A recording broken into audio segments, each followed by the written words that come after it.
ومرحبا بكم على قناة إيبيسكو جيتي. اليوم إن شاء الله باش نتعرفوا مع بعضنا على وصفة البروني، وهي نوع من أنواع المرطبات الأمريكية تتمتع بذوقها العالي بالشوكولاتة وبعض الجوز اللي فيها. الوصفة هذه باش نستحقوا 3 كعبات عظم، 150 إلى 200 جرام من الفرينة، 150 جرام سكر، 150 جرام إلى 200 جرام من الشوكولاتة، 5 كعبات زوز، 100 جرام من الزبده، وبالطبيعه نستحقوا الاناء هذايا والمعدات هذيا اللي باش نخدموا بها اليوم. اول حاجه باش نقوم باش نذوب الزبده نتاعي مع الشوكولاته. نحاولوا باش نحطوها يا على نار بارده ونقعدوا نتبعوها بشويه بشويه، ولا نحطوا الكاسرونه هذيا نعاودوا نحطوها في كاسرونه اكبر منها مع باب الماء كما نقولوا لو بان ماري. في الوقت اللي قاعده الشوكولاته نتاعي تذوب تو باش نحضر الزوز نتاعي لقطع صغيره. توا حضرت الزوز نتاعي، توا باش نقوم بتحضير الفرينه والعظم والباقي نتاعي كله. اول حاجه باش نبدا بها باش نحط 3 كعبات عظم وباش نخلطهم مع 150 جرام من السكر. نحط السكر نتاعي،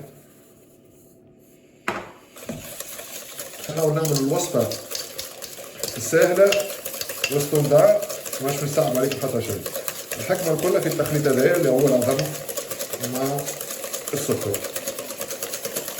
بالطبيعه الوصفه هذه باش نسحق زاد الساشي نتاع خميره مرطبات مع 150 جرام من الفرينه.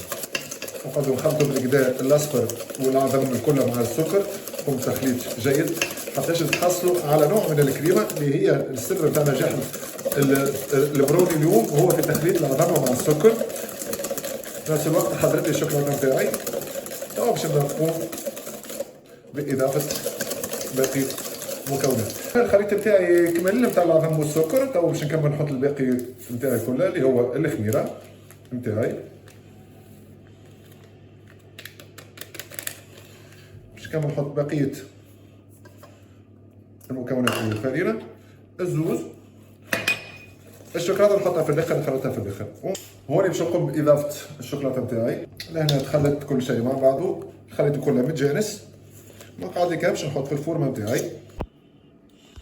نحاول باش نثبت شويه من اللوطه باش نحاول نردو الكل مستوي كيف ونخرج لي الهواء تاع البقرات تاع الهواء. مقعد باش نحطوه في الفور 180 درجه حراريه لمده 20 دقيقه. البروني نتاعي حضر، خليته برد شويه وباش نقوم مع الريت التقطيع نتاعو. شوفوا لي كانوا جاني قواتي معناها ما نحبش ماهوش باش يجيني جاتو، راه البروني ما يجيش عندي ياسر. كيما قاعدين نشوفوا البروني نتاعي حضر برد ما شاء الله، جابت ناسق من فوق كروستيون مولو من داخل.